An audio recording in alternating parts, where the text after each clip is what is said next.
Programa PubliRio Online. Apresentação, Silvio Barbosa. Olá, meu amigo, olá, minha amiga. Mais uma vez o nosso programa PubliRio entra no ar aqui pela TV, depois ele converge para as mídias digitais. Ele vai para o YouTube, Facebook, Instagram e para os tocadores de podcast Spotify, Google e Apple. E também na Rádio 98 FM, todos os domingos às 16 horas você vai ouvir na 98 FM ou assistir na televisão, na TV Max, canal 25 ou 525 em HD da NET Claro. Minha gente, hoje eu estou trazendo uma referência, na verdade eu estou trazendo uma grife da advocacia brasileira. Dr. Nélio Machado é considerado um dos advogados criminalistas mais renomados do Brasil, com atuação marcante em casos de grande repercussão nacional e internacional. Doutor Nélio está aqui do meu lado. Tudo bem, doutor Nélio? Prazer. Gostou da grife da advocacia? Eu achei generosa em demasia. Não, mas não é. Vou ficar até encabulado. É verdade, doutor Nélio. Doutor Nélio, eu tenho perguntado e falo com vários advogados e eles realmente confirmam e asseveram o que eu estou falando. Bom, doutor Nélio, eu sei que o senhor basicamente militou na advocacia quase a sua vida inteira, basicamente, mais de 50 anos, né? É verdade. O senhor deve ser um novinho, um homem novinho, né? Mais de 50 anos e vem já com esses casos grandes de rua. Os casos mais significativos, assim, de maior renome, assim, quais foram? Olha só. Alguns, assim. Bom, para começar, esses anos passaram muito depressa. O Niemeyer dizia que a vida é um sopro e ele viveu 104 anos. 104 anos. Estou completando 50 anos de advocacia, mas eu não senti esse tempo passar. Então, casos de importância, eu diria que todos o são na perspectiva de quem é acusado. Verdade. Mas se eu tiver que registrar o meu batismo, Sim. Eu diria que foi começando no escritório do meu pai, Lino Machado, Certo. que era um dos mais atuantes defensores de presos políticos, e a mim coube em atuação, eu diria, como coadjuvante, de certa forma, ao lado dele. Eu participei da defesa do caso do sequestro do embaixador alemão, do embaixador suíço, episódios que aconteceram em 71, 70, eu estava ainda na faculdade, mas logo, entrando no escritório, recebi essa distinção, essa responsabilidade, e a vida foi seguindo.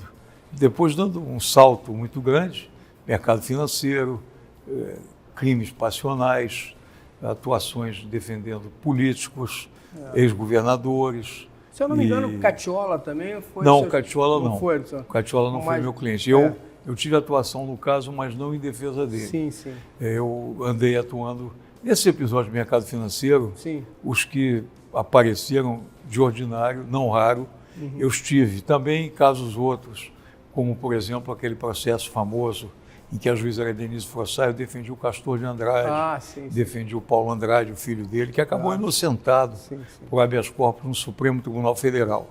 E assim tem sido, quer dizer, a minha vida, a gente não escolhe propriamente o cliente, batem a nossa porta e na medida em que se identifica uma perspectiva real de defesa, todo o processo tem defesa, e eu também assumi uma posição muito radical em relação a rejeitar a hipótese da delação premiada, porque isso advém também do período do meu início, em que, defendendo o preso político, a ideia daquele que acusava outro para se safar não era uma coisa bem vista, não era uma estratégia respeitável. O senhor fala do seu início, o senhor está falando de...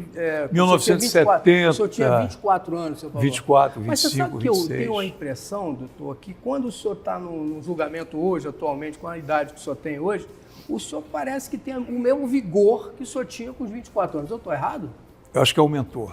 Aumentou, né? Aumentou. Acho que pela sabedoria. Não, eu não mais. sei. Eu acho que essa ideia da juventude, a gente estabelece uma ideia mental, uma ideia de indignação, de inconformismo, de luta, de bravura.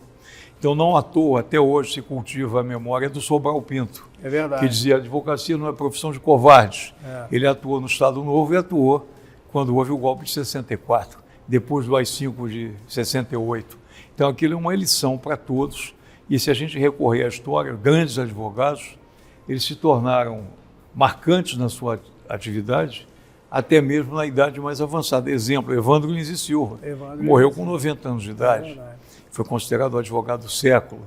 Então, a rigor, Eu acho que se eu perder esse entusiasmo, se eu perder essa capacidade de luta, se eu achar que é a hora de parar, eu já terei parado, no sentido de que psicologicamente eu não estaria habilitado a defender quem quer que seja. Quando eu vi o senhor aqui na semana passada, a gente está falando, gente, aqui do Albamar, nós estamos no restaurante Albamar, e quando eu vi o senhor chegando, o senhor venci mais uma coisa e tal, e foi almoçar com o pessoal, com o seu staff aqui, e eu achei que aquela coisa tão vigor, tão, sabe, parecia que o senhor estava começando naquele momento, mas com muito mais sabedoria.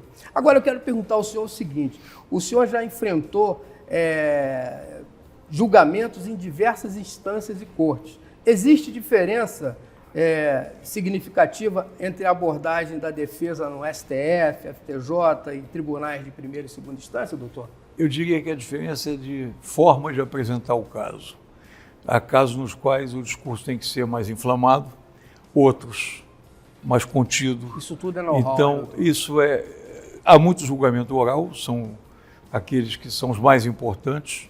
Eu sou um defensor entusiasmado do princípio da oralidade, mas nós temos uma herança do Código de Processo Penal no Brasil, que é do Estado Novo, de 1940, que copia o modelo de Mussolini, em que o procedimento é escrito. Então o juiz recebe alegações por escrito e acaba apresentando a sentença. Eu sou radicalmente contra essa forma de julgar.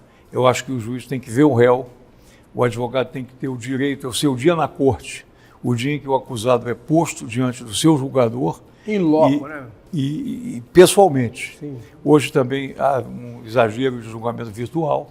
Eu acho que isso tem que ser reavaliado, porque em face da pandemia criou-se por uma necessidade louvável na ocasião, mas esses tempos passaram e eu penso que a gente deva voltar à mais completa oralidade. Quando houve o movimento de 64, o AI-2 de 65 transferiu à Justiça Militar o julgamento daqueles casos.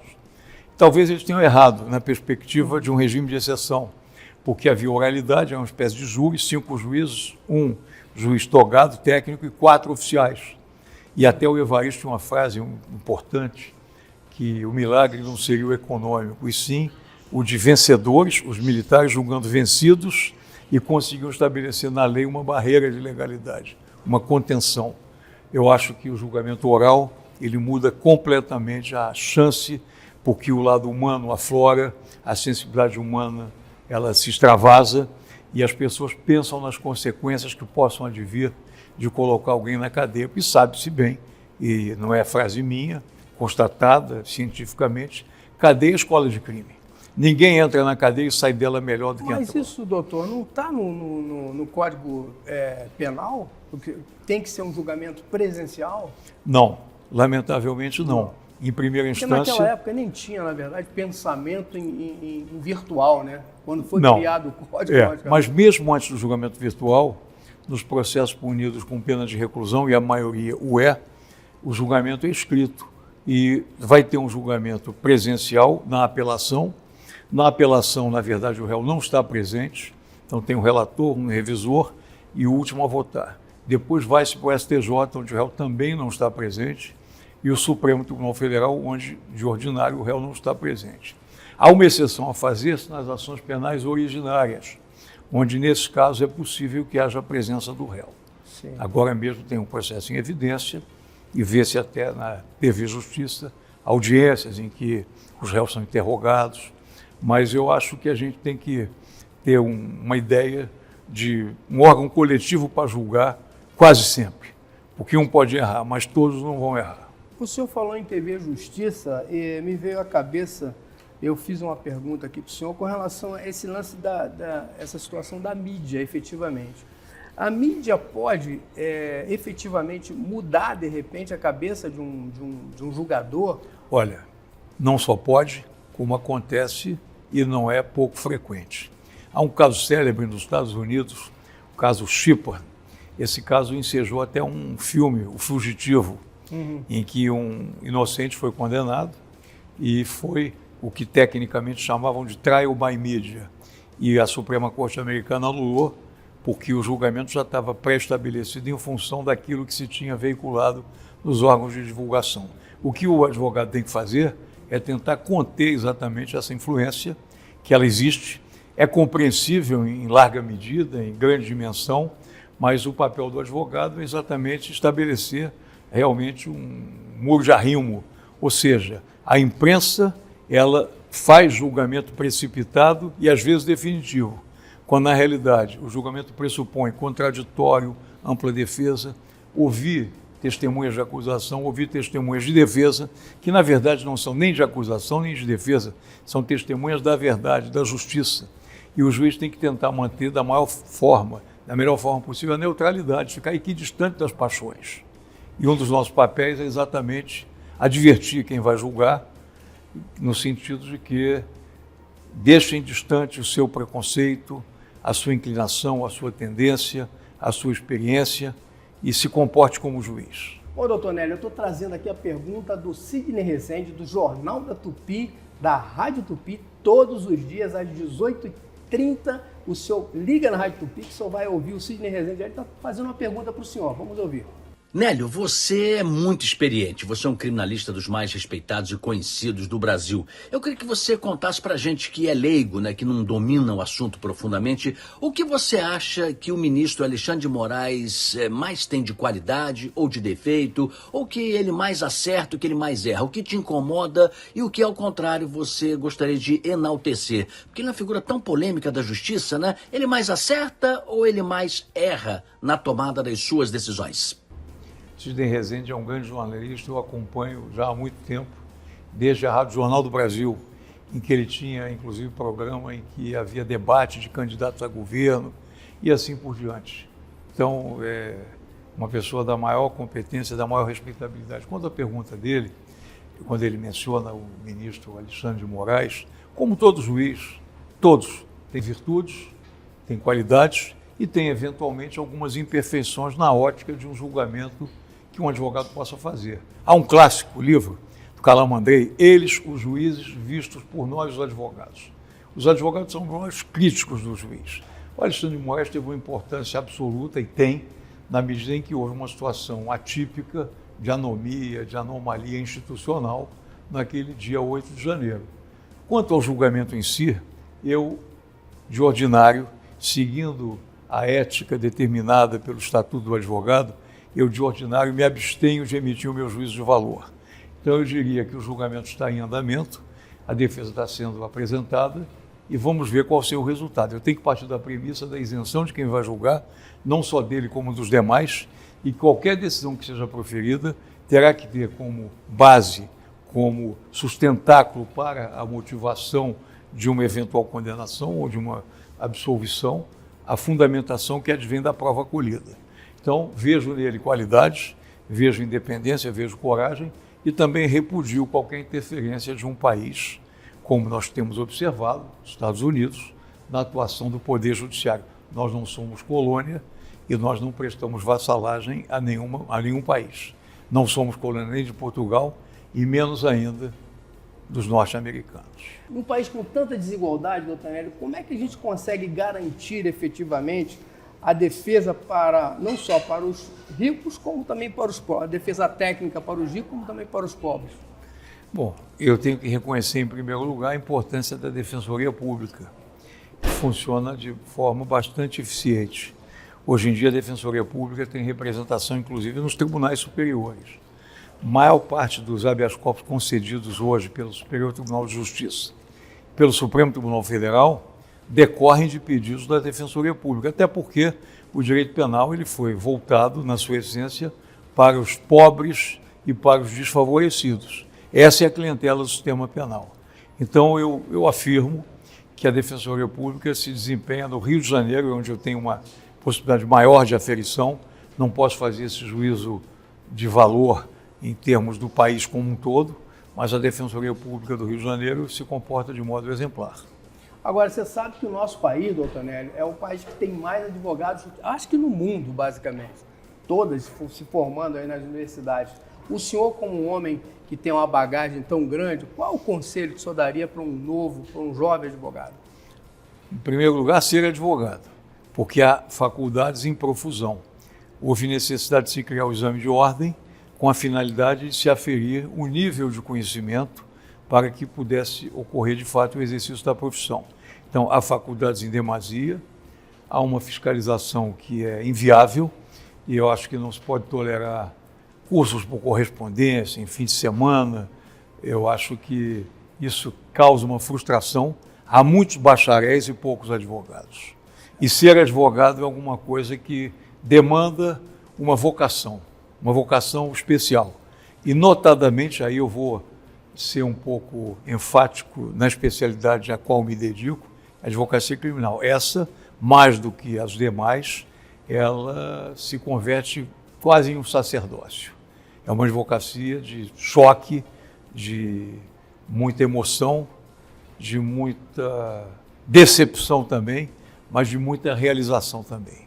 Agora, doutor, o senhor nasceu no dia do advogado. Eu quero aproveitar e parabenizá-lo, né? Muito obrigado. Agora, basicamente, a gente tinha antigamente aquela história das pessoas, dos advogados, na verdade não eram advogados, eram formando de advocacia, iam para o restaurante, comiam, saíam correndo, coisa e tal. Sim. Uma situação... Isso nem pensar, né, doutor? Acabou, mas eu acho que devia voltar. Isso tinha um simbolismo especial. A gente tem um pouquinho de humor, tem um pouquinho de ironia. Não vai mudar a realidade do restaurante um dia, ao contrário. Havia uma publicidade que adivinha exatamente disso. Então, os alunos da Faculdade Nacional de Direito, da USP em São Paulo e de outras tantas mais. Eu gostaria que o dia do pendura voltasse. Doutor, eu queria saber do senhor o seguinte: no nosso país, basicamente, eu acho que não só no nosso país, como o mundo inteiro está polarizado. O que o senhor acha dessa situação toda? Essa situação não é boa. Na verdade, a gente tem que privilegiar o ordenamento jurídico, sobretudo constitucional, respeitar as liberdades de um lado, reconhecer a necessidade da atuação do Estado, mas sempre observando-se princípios elementares, presunção de inocência, devido processo legal. E essa polarização, eu acredito que ela seja do momento, um momento histórico que se vive. Já tivemos outros momentos na história, houve o nazismo, o fascismo, o Estado Novo, o golpe de 64, o AI-5, supressão das liberdades, desaparecidos políticos. Essa situação se modificou. Mas existem recaídas. Na realidade, isso é uma luta eterna, é uma luta permanente. O mundo melhorou? Sim, porque nós não estamos mais em fase de inquisição, na fase de se queimarem as pessoas nas fogueiras, né? Joana d'Arc, enfim. Mas, na realidade, eu acho que nós todos temos que estar muito atentos, muito vigilantes e muito preocupados. Há um momento distópico em que princípios essenciais estão sendo desprezados e a ideia também de líderes carismáticos que por si só possam resolver as questões da sociedade. A questão social existe, tem que haver educação, tem que haver igualdade, tem que haver oportunidade também idêntica, o que evidentemente é quase uma utopia. Mas o que seria de nós sem a utopia? A utopia já se disse, atribuem a frase ao Galeano, embora digam que não seja dele. A utopia é para se caminhar e nunca se chegar a ela, mas para continuar caminhando. Então a gente dá o primeiro passo, depois outro e assim por diante. E o advogado, aí eu vou aproveitar para dizer o seguinte: o advogado tem que ser uma espécie de lutador de boxe. 10 rounds. Pode apanhar em 8 ou 9, mas pode ganhar no último round. Ser advogado é ser um lutador de boxe.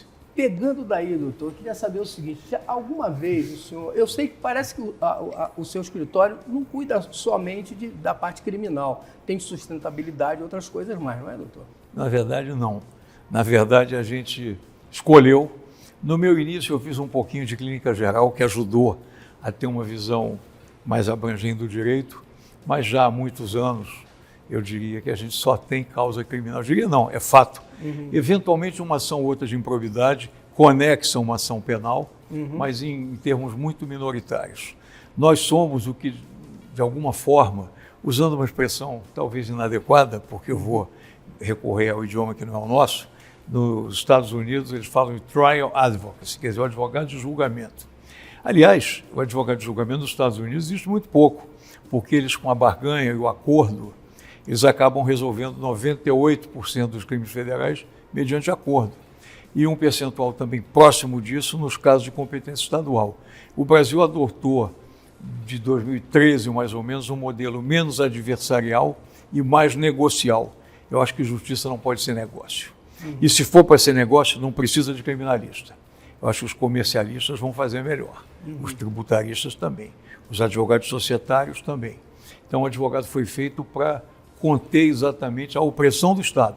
O Estado sempre é muito forte em relação àquele que foi escolhido para se submeter aos desconfortos de uma ação penal. Eu estou batendo essa bola aqui com o doutor Nélio Machado, na verdade, e tem uma coisa muito interessante, que ele também é botafoguense, como eu. Quer dizer, então por isso que a gente joga, eu jogo para ele, ele joga para mim, eu jogo para ele. Agora, quero perguntar uma coisa para o senhor, doutor Nélio. Alguma vez o senhor já participou de algum julgamento, aí depois o senhor chegou em casa e falou, puxa vida, eu ganhei, mas aquilo ali, puxa, não deveria ser dessa forma. De repente, você já teve algum arrependimento, isso que eu quero dizer, em alguma vitória, algum êxito que você já teve? Eu afirmo que não, porque eu já defendi causas nas quais eu pedi a condenação do meu cliente. É um equívoco supor que o advogado só lute pela inocentação plena. Já defendi em certa ocasião um réu que tinha uma relação tempestuosa com a ex-mulher e acabou chegando ao pior desfecho possível e imaginário. Chegou ao julgamento preso, falavam em chega de impunidade, quem ama não mata, havia lá um seriado na TV Globo, e eu afirmava que aquele era o dia do julgamento. E sendo o dia do julgamento, ele já estava preso, então não se falaria em impunidade, mas que o júri tinha que pensar nas consequências que deveriam se dar a partir do julgamento. E sustentei a tese de um homicídio privilegiado, um não homicídio qualificado, uma imputabilidade contida, restrita por sequelas existenciais do réu, e o júri acabou condenando a 7 anos, 8 anos. O réu estava preso a 4, acabou obtendo o livramento condicional e rearticulou-se na sua vida com seu próprio filho, que era filho único. Então, não tenho arrependimento nenhum de ter defendido uma tese equilibrada. Não me recordo de ter tido essa situação. Aliás, eu acho que se eu não enxergar a razoabilidade do que eu vou dizer, é melhor não abrir a boca. Entendi. Eu tenho que estar convencido. O orador só pode convencer se ele estiver convencido da verdade que ele está sustentando. Eu acho que esse talvez seja o segredo. E, de certa forma, a maior parte das defesas que eu fiz na minha vida, eu fiz tendo presente a seguinte frase: tenha a palavra a defesa. E eu tenho que fazer o melhor que eu possa em favor daquele que confiou em mim, a sua honra, a sua liberdade e o seu futuro. Bom, aqui é o doutor Nélio Machado, botafoguense de coração. Doutor Nélio, depois, quando o senhor chega em casa, o Botafogo está jogando, aí o senhor esquece tudo, bota a camisa do Fogão e vai tomar um vinhozinho, é por aí? Olha só, eu pago uma pena alta. Meus filhos não são botafoguenses. Isso aí, e assistem jogos com a camisa do Fluminense, são torcedores assim apaixonados. E eu, em dado momento, comecei a ver jogo em casa botando a camisa do Botafogo. Então, o que eu dizia deles, eu estou fazendo exatamente a mesma coisa. E sofro em demasia. Sofro demais. Libertadores, não foi fácil. O jogo contra o Peñarol. E o Botafogo é uma paixão. Uma paixão desde menino. E aí tem muita história. Eu diria que eu conheço mais de Botafogo do que propriamente de direito, de justiça, de advocacia e de liberdade. Doutor Nélio, eu quero trazer aqui para o senhor as flores da camélia, porque para o senhor entregar para sua esposa. O Álvaro da Camélia mandou para nós, eu estou lhe passando para o senhor aí. Só levar para sua esposa. Perfeito. Entendeu? E ela é botafoguense, doutor? Lamentavelmente não, é Fluminense também. Doutor, aí não dá. Eu perdi. O senhor ganha sempre, agora nessa não dá. O matriarcado prevaleceu. É uma estrela solitária dentro da sua casa, né? Exatamente. Meu Deus então do céu. tem esse gosto. Ser minoria tem o seu sabor. Doutor, muito obrigado. Olha, tudo de bom. Tamo junto aí. Obrigado, Silvio. Vamos torcer junto pelo Fogão. Isso, com certeza. Um abraço.